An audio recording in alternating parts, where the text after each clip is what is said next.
इलाज की सफर भी कराते हैं और शब-ए मेराज की रात जिस रात में आप मक्के से निकल करके मस्जिद अक्सा पहुँचे और वहाँ से आसमानों पर गए और फिर अल्लाह से भी ये चंद चीज़ों की तज़किरा कुरान में एक ही जगह है। वल फज्र वल्लयालिन अश्र वश्शफ़इ वल्वत्र वल्लैलि इज़ा यसर।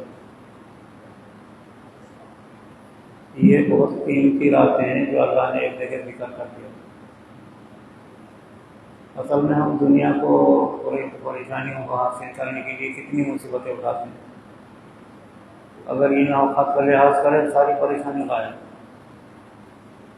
सारे रोज़ी के रास्ते खोलते हैं, बीमारियाँ गायब, हर घर में सारी मुसीबतें, बीमारियाँ, परेशानियाँ, रोज़ी की तकलीफ, लड़ाई झगड़े और घरों में शादियाँ नहीं हो रही, परेशानियाँ चल रही, हर घर परेशानी, आपस में लड़ाई झगड़े, ये सारे घरों में हमारे नुहूसतों का कुंभा है अपना घर।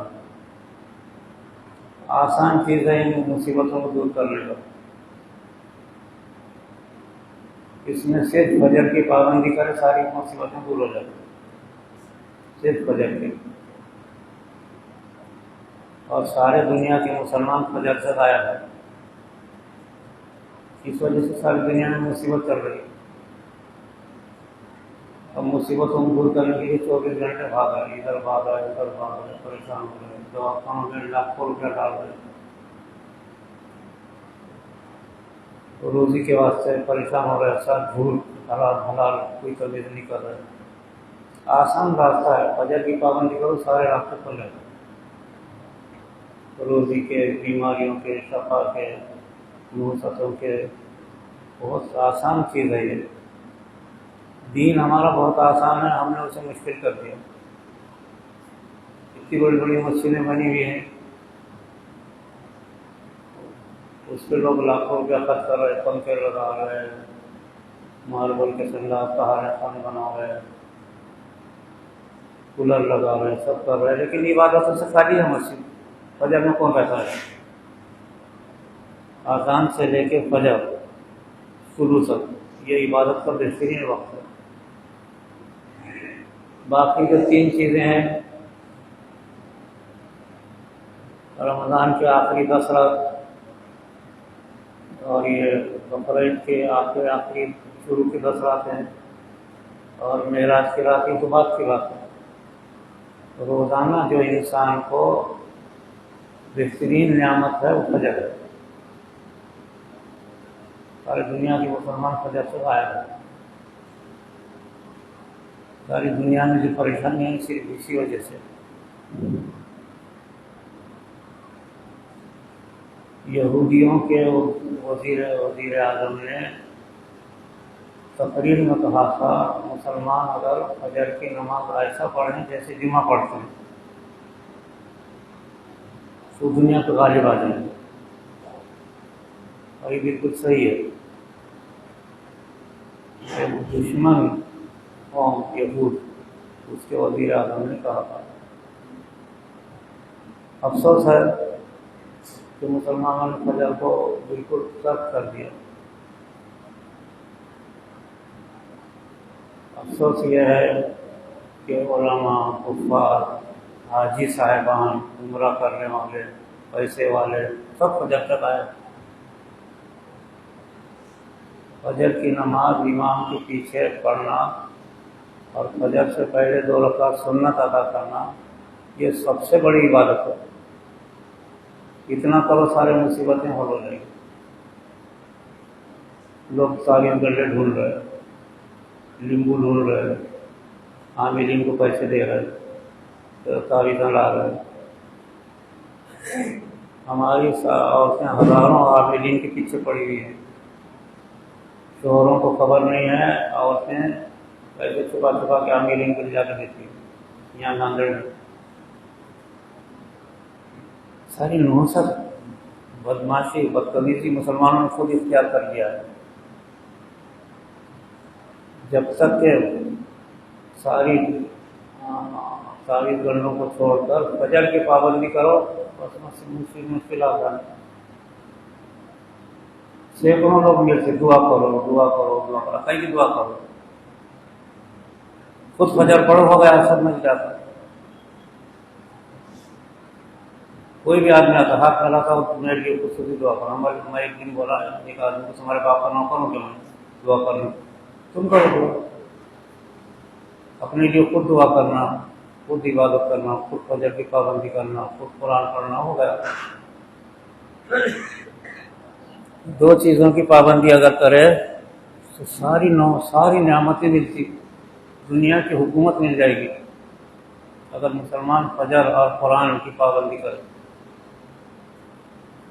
सारी दुनिया पर हुकूमत कर सकते हैं मुसलमान आसानी से, अगर ये दो चीज़ें मुसलमान करना शुरू कर दें।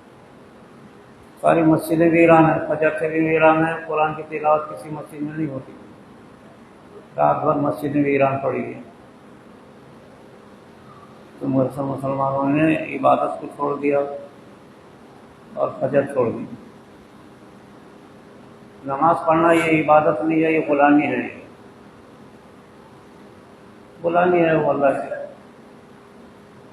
इसके अलावा इबादत है। मस्जिदों में रात में कोई कुरान तिलावत करता हुआ नजर आए, कोई दुआ करता हुआ नजर आए, कोई रोता हुआ नजर आए, कोई तहज्जुद पढ़ता हुआ नजर आए, दो चार आदमी क्यों ना हो, ये दो चार वो दो चार वो दो चार, तो मस्जिद आबाद रहेगी। इंसान को रोजी की फिक्र है, अल्लाह की फिक्र नहीं है। आज रोजी के लिए 15 घंटे लगाता आदमी, इबादत के लिए, अल्लाह के लिए एक फजर नहीं पड़ता। बहुत नुकसान की बात है। तो कुछ किसी से शिकायत करने की ज़रूरत नहीं, हमको फलां कौम ने मारा, फलां वजीर ने मारा, पाकिस्तान में हमको फलां लोगों ने सताया, फलां करा, ये सारी शिकायतें जो आज हो रही हैं ये अल्लाह करने लगा रहा। अल्लाह मारा, अल्लाह की फजर छोड़े, अल्लाह का कुरान छोड़ दी और पैसों के चक्कर में रात दिन 24 घंटे लगा रहा। मेरे अजीज दोस्तों, रोज़ी मुक़द्दर है, तकदीर से आएगी, कितना भी भागो, 24 घंटे भागो उतनी की रोज़ी आएगी, 2 घंटे भागो उतनी की रोज़ी आएगी। दीन मुक़द्दर नहीं, दीन मेहनत से आएगा, इबादत से आएगा। इबादत,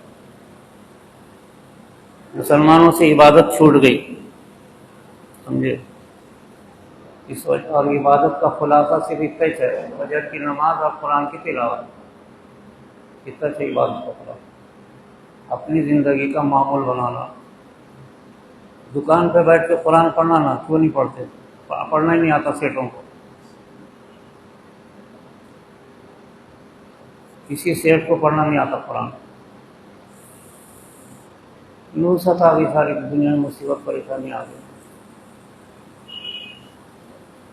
तो कुरान पढ़ना और रातों की इबादत करना, फजर की पाबंदी करना, ये चीज़ें उलमा छोड़ दिए, हुफ़ाज़ छोड़ दिए, हाजी साहिबान छोड़ दिए, सेठ लोग छोड़ दिए, समझे, और उम्रा करने वाले छोड़ दिए।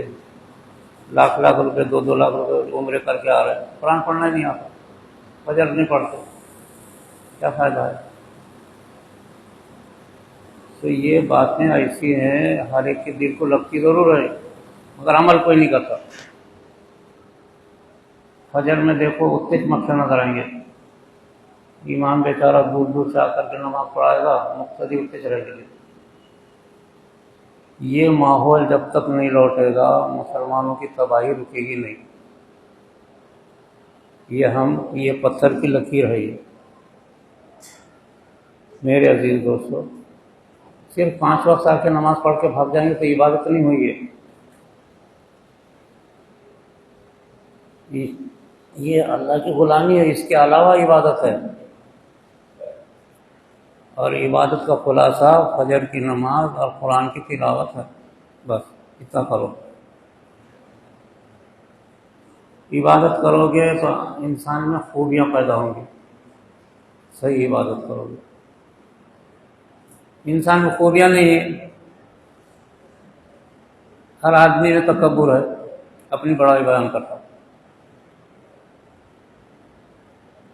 खूबियाँ कहाँ रही? हर आदमी कंजूस है, किसी में हमदर्दी नहीं, भाई को भाई से हमदर्दी नहीं रही, भाई को बहनों से हमदर्दी नहीं रही, माँ बाप का औलाद से ताल्लुक़ नहीं रहा। औलाद क्या कर रही है?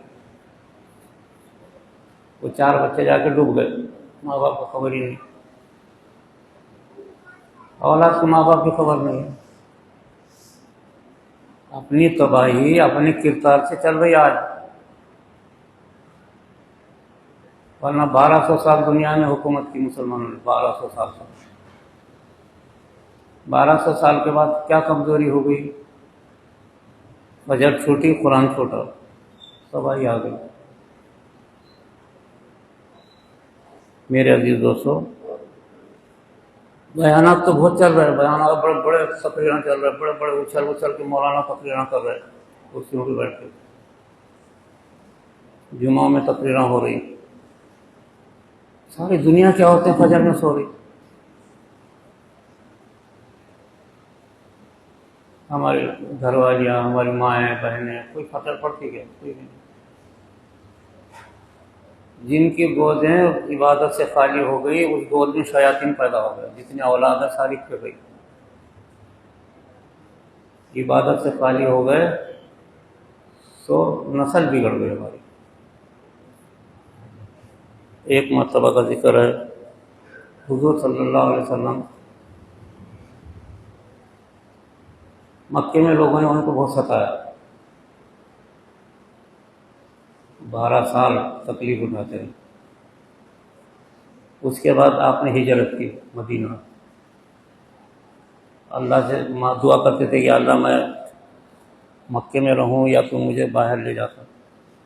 हिजरत चाहते थे, हुक्म आया जाओ मदीना चले जाओ। तो हिजरत करने के लिए निकले। उसका वाक़या तो लंबा चौड़ा आप लोग सुनते हैं कि घर में सोए हुए थे, अतराफ से पहरा लगा हुआ था, हज़रत अली आपकी जगह पे सो गए, हज़रत अबू बकर सिद्दीक़ बाहर ऊँट लेके खड़े हो गए, पहरा खड़ा लगा हुआ था। पहरा लगते आपने सूरह यासीन की चंद आयतें पढ़ना शुरू की और आयतें पढ़ते थे और आप मिट्टी फेंकते थे, वो पहरेदारों के आंखों में जाके लगी, वहाँ से निकल गए आप। बाहर हज़रत अबू बकर सिद्दीक़ खड़े थे ऊँट लेकर के, ऊँट पे बैठे खाना काबा गए। खाना काबा में सोचा था कि चलो तवाफ़ करेंगे, और वहाँ एक मुतवल्ली थे, उन्होंने कहा कि हम आने नहीं देंगे आपको अंदर। तो वैसे वहाँ से निकले, फिर गारे सौर पहुँचे, एक पहाड़ पे पहुँचे। तो पहाड़ पे आपको चढ़ना नहीं आ रहा था, हज़रत अबू बकर सिद्दीक़ रज़ी अल्लाह तआला ने आपको कंधे पे बिठाया और पहाड़ चढ़े। और गारे सौर एक गार था,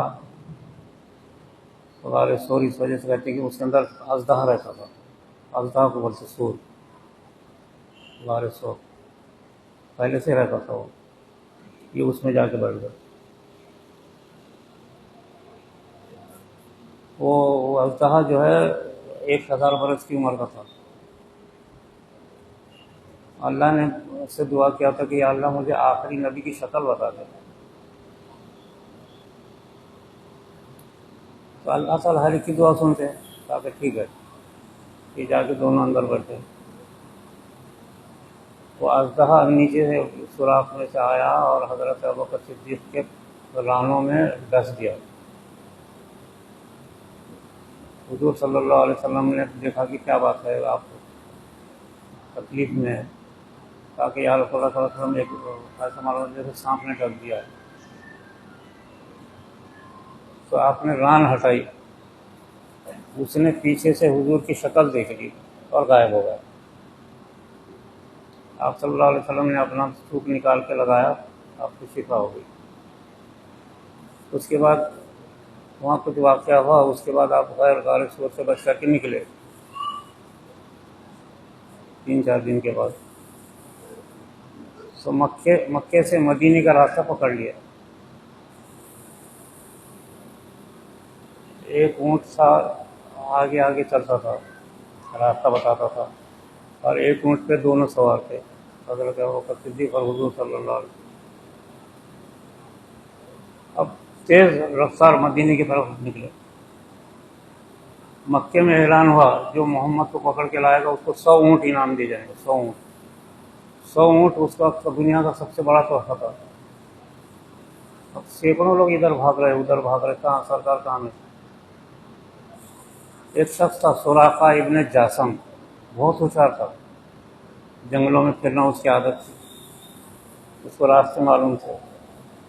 उसने पहचान लिया कि मोहम्मद किस रास्ते पे जा रहा है, उस रास्ते पे घोड़ा दौड़ाया। इतना तेज घोड़ा दौड़ाया कि दूर से देख लिया 2 आदमी 2 ऊँट होके जा रहे, पहचान लिया कि यही है। अब वो आगे आगे चल रहा है, ये पीछे पीछे, ना वो रुक रहा है ना ये रुक रहा है। तो इसने सोचा अब 100 ऊँट कमाना है, मोहम्मद को पकड़ के ले जाना है, तो 100 ऊँट मिलेंगे। उस लालच में उसने क्या किया, पीछे से तीर मारना शुरू कर दिया। अरब के लोग तीर अंदाज बहुत रहते हैं। तीर मारना शुरू किया, जो तीर मारता था वो इधर जाता था, इधर जाता था। आप सल्लल्लाहु अलैहि वसल्लम पहचान लिए कि पीछे से कोई आ रहा है। हज़रत अबू बकर सिद्दीक़ रज़ी अल्लाह तआला ने ऊँट तेज़ कर दिए। उसके बाद उसने फिर तेज़ घोड़ा दौड़ाया। तो जब करीब पहुंचा तो घोड़े के पैर ज़मीन में धंस गए, दोनों पैर। अब परेशान हो गया। अब आपका ऊँट आगे जा रहा, ये पीछे, पैर धस गए ज़मीन में। तीर निकाल के मारा तो तीर चल रहे नहीं। समझ गया कि ये आखिरी नबी हैं, इनका मुकाबला नहीं हो सकता। फिर पीछे से पुकार के कहा कि या रसूलुल्लाह सल्लल्लाहु अलैहि वसल्लम, आप रुक जाइए, मैं आपका गुलाम हूँ, आप रुक जाइए। आप रुक गए तो इसके घोड़े के पैर जो उसमें से निकले ज़मीन में से, तो घोड़े को छोड़ा, सामने आके खड़ा हो गया। सुराका नाम था, तो सुराका खड़ा हो गया, रोना शुरू कर दिया कि या रसूलुल्लाह सल्लल्लाहु अलैहि वसल्लम, आप मुझे माफ़ कर दीजिए, मैं इस नियत से आया था, मक्के में ऐलान हुआ है जो मोहम्मद को पकड़ के लाया उसको 100 ऊँट इनाम में। इस वजह से बहुत सारे लोग तो आप तक पहुँच नहीं सके, मैं पहुँचा आप तक, लेकिन मेरा ये हाल हो गया, आप मुझे माफ़ कर दीजिए। रोना शुरू कर दिया और ज़मीन पर लौटना शुरू कर दिया। आपने कहा सुराका, ठीक है, तेरे को माफ़ कर देता हूँ। तो उसने कहा अच्छा, आप मेरे को चिट्ठी लिख के दे दीजिए, ताकि मैं आखिरत में ये चिट्ठी अल्लाह को बताऊँगा। तो आपने अबू बकर से कहा कि इसको चिट्ठी लिख दो। हज़रत अबू बकर सिद्दीक़ ने माफ़ीनामा लिख के दे दिया। वो चिट्ठी जेब में रखा और माफ़ी चाहिए बहुत कुछ। उसके बाद आपने कहा माफ़ तो कर दिया आपने, चिट्ठी भी लिख के दे दी। उसके बाद वो वापस जा रहा था, तो आपने कहा सुराका, एक वक्त ऐसा आएगा किसरा बादशाह के कंगन तेरे हाथ में आएंगे, हाथ में कंगन जो करोड़ों अरबों रुपयों के होते हैं। देखो, जो शख्स आपको कत्ल करने आया था, पकड़ने, आपने उसको, अखलाक का ये मजहर, अखलाक का ये तरीक़ा रहता है, जो जुल्म करे उसके साथ भलाई करो। आज कौन करता जुल्म के साथ भलाई? आपने उसको कहा कि देख ठीक है, तूने माफ़ी भी मांग लिया, चिट्ठी भी आपको दे दी, लेकिन एक वक्त आएगा कि किसरा के कंगन तेरे हाथ में आएंगे। किसरा यानी ईरान का बादशाह, उसके कंगन जो करोड़ों रुपयों के थे, जो यहाँ से यहाँ तक रहते थे, तो वो हैरत में रहेगा, किसरा किधर, मैं किधर। ये उसने बात नोट कर लिया, सरकार ने उसको दुआ दे दी, एक वक्त आएगा तेरे हाथ में किसरा के कंगन आएंगे। तो इतना आपके साथ जुल्म करने के बाद कितनी अखलाक, असल में हमको अखलाक सीखना चाहिए, इबादत के साथ साथ अखलाक। कौन किसको माफ़ करता, गाली को गाली, झगड़े को झगड़े, सारे उम्मत में झगड़े, मुसलमानों, सास बहू में झगड़े, देवरानी जिठानी में झगड़े, भाई भाई में झगड़े, पड़ोस पड़ोस में झगड़े, एक व्यापारी दूसरे व्यापारी से झगड़े, सारे झगड़े मुसलमानों में फैल गए। किसी में किसी की मोहब्बत अजमत बाकी नहीं रही, किसी की इज्जत बाकी नहीं रही। खाली मस्जिद में आ रहे, नमाज पढ़े, भाग गए। न मस्जिद की इमाम की इज्जत, न मौज़िन की इज्जत, न मस्जिद के खादिमों की इज्जत, किसी की, न मौलवियों की, न बूढ़ों की, न ज़ईफ़ों की, न हाजियों की, किसी की इज्जत। पहले ज़माने में गली में अगर कोई ज़ईफ़ आदमी निकलता था, कोई हाजी निकलता था, तो नौजवान आदमी हट जाते थे, सलाम करते थे झुक के। अखलाक ही नहीं है, बद अखलाकी आम हो गई, इबादत भी छूट गई, अखलाक भी छूट गए, तबाही आ गई पूरी दुनिया में मुसलमानों के। मुसलमान का खून बह रहा, उनकी इज्जतें लूट रही, उनके जवान बच्चियों को नंगा करके उससे ज़िना करके उसे कत्ल कर दे रहे। आम वाक़यात हिंदुस्तान में, बाहर, पूरी दुनिया में हो गए। ये असल में हमारी गलती है जो अल्लाह ताला करा रहे। फजर की नमाज छूट गई, कुरान छूट गया, इबादत छूट गई, किसी के साथ हमदर्दी, इज्जत नहीं रही, मोहब्बत नहीं रही, अखलाक नहीं रहे, तो अल्लाह ने तबाही डाल दिया। जब तक कि ये बात नहीं लौटेगी, फजर की नमाज, कुरान की तिलावत, एक दूसरे से मोहब्बत नहीं लौटेगी, ऐसी तबाही चलेगी आपकी। अभी तो कुछ नहीं, बहुत हो सकता तबाही हो आपकी। तो कम से कम एहसास तो पैदा करो। मस्जिदें इबादत से खाली पड़ी हुई हैं, रातों में मस्जिदें सारी बंद हैं, कोई इबादत करने वाला ही नहीं है। लोगों ने लाखों रुपया खर्च कर दिया मस्जिदों पे साफ, मस्जिदों में पैसा खर्च कर रहे हैं, मस्जिदों में खुद इबादत नहीं कर रहे। मेरे अजीज दोस्तों, हालात बहुत खतरनाक चल रही इस वक्त, और ख़तरनाक हालात सिर्फ इसी वजह से हैं। ये 3-4 चीज़ें हमसे छूट गई। कुरान की तिलावत घरों में नहीं रही। बहुत आसान है दुनिया को हासिल करना, कुरान की तिलावत करो, फजर की नमाज पढ़ो, अखलाक मोहब्बत कायम करो, दुनिया में फिर नियामतें लौट जाएगी। अगर इसके सिवा कोई रास्ता नहीं है। आज हमारी तबाही इतनी बदतरीन हालात से चल रही, रोज़ हालात हमारे बिगड़ते जा रहे हैं। फ़लस्तीन के 20 लाख इंसान मारे गए, कोई पुरसाने हाल नहीं आपको। लाखों औरतों को और लाखों लड़कियों को खुलेआम फौज ने ज़िना किया और फिर बाद में कत्ल कर दिया, फिर उनके टुकड़े कर दिए। हर जगह यही चल रहा। ये मत समझेगा हिंदुस्तान हो, पाकिस्तान हो, बांग्लादेश, कहाँ भी मुसलमानों का मुसलमान, हर जगह मुसलमानों में तबाही चल रही। उसकी वजह है ये, अल्लाह का कुरान हमसे छूट गया, कुरान और फजर छूट गई, इबादत रातों में मस्जिदें वीरान पड़ी हुई हैं, मस्जिदों में कोई इबादत करा क्या। हिंदुस्तान नांदेड़ में मैं समझता 400 मसाजिद हैं, 400। रात में देखो सारी मस्जिदें बंद पड़ी हुई, एक इबादत करने वाला नहीं मिलता। सैकड़ों हाफिज हैं, कोई हाफिज कुरान में रात में कुरान पढ़ने की आवाज़ नहीं आती रहती। बहुत अफसोस का मकाम है। तो अपने हालात को बदलो दुनिया में, इसके बगैर आपकी हालत नहीं बदलेगी। तबाही ज़्यादा होगी अगर आपने इस पर अमल नहीं किया। मस्जिदें फजर में आबाद करो, रातों में आबाद हो जाए, और अखलाक मोहब्बत पैदा हो। महल्लों में कोई किसी से मोहब्बत नहीं है, पड़ोस पड़ोस में दुश्मनी, सास बहू में दुश्मनी, हर घर में झगड़े, हर घर के पड़ोस से झगड़े। हुजूर सल्लल्लाहु अलैहि वसल्लम कितनी बड़ी खुशखबरी दी आपने सुराखा को कि तेरे को सराखा के कंगन, चुनांचे सरकार दुनिया से चले गए। उसके बाद हजरत अबू बकर सिद्दीक चले गए, फिर हजरत उमर का दौर आया, ईरान फतह हुआ। तो ईरान का ख़जाना ऊँटों पे आना शुरू हुआ। पहला ऊँट मदीने में तो आखिरी ऊँट ईरान में।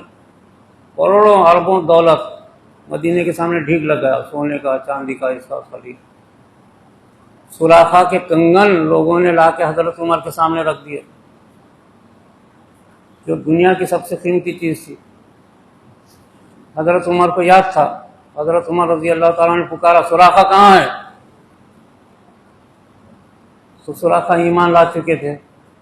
पीछे से पुकार के कहा कि अमीरुल मोमिनीन मैं यहाँ हूँ। कहा क्या हो? बुलाया। हुजूर ने तुमसे कहा था ना कि एक वक्त आएगा तेरे हाथ में सुराखा के कंगन आएंगे, हालांकि कत्ल करने के लिए आया था। उस वक्त हजरत उमर ने उसके हाथ में दोनों तरफ कंगन डाल दिए।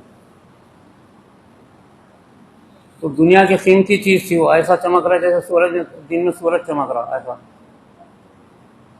सुराखा के वहाँ के कंगन, ईरान के कंगन, ईरान के बादशाह के कंगन थे जो बादशाह तख्त बैठने के बाद पहनते थे। मेरे अजीज दोस्तों, कितनी अखलाक बरती आपने। हमारे पास अखलाक ही नहीं रहे, मोहब्बत नहीं रही, एहतराम नहीं रहा एक दूसरे का। चारों तरफ यही हाल है। 60 बरस मेरे सफर में गुजरे, उम्मत का यही हाल है। पूरे इलाकों को देखा मैंने, मुसलमान सुधरने का नाम नहीं ले रहे। तो दुनिया में तबाही शुरू हो गई। 65-70 बरस से देख रहा हूँ मैं। हालात को बदलो, अपने अंदर मोहब्बत पैदा करो, रातों में इबादत करो मस्जिदों में आकर, और फजर की पाबंदी करो, और हर घर में कुरान की तिलावत करो। कितने हुफ़ाज़ आए हैं, उनसे कुरान पढ़ना सीखो, उनको पैसे दे दो, उनको 10-20 हज़ार, कुरान पढ़ना सीखो। ये सबसे बड़ी दौलत है। दुकान पे 12 घंटे और कुरान पढ़ने को आधा घंटा नहीं लगा सकते क्या? रात भर दुकान, सुबह फजर से बीत होने वाली है, चलो भागो, कुरान गया, नमाज गई, सभी गई। कुरान करीम को लौटाओ और इसको सीखो, अपने घर में पढ़ो, दुकान पे पढ़ो, और फजर की पाबंदी करो। बस ये चंद बातें मैंने अर्ज़ कर दिया, तो इंशाअल्लाह इससे अखलाक पैदा होंगे, मोहब्बत पैदा होगी। अल्लाह ताला अमल की तौफीक अता फरमाए। व आखिर दावाना अनिल हम्दुलिल्लाह।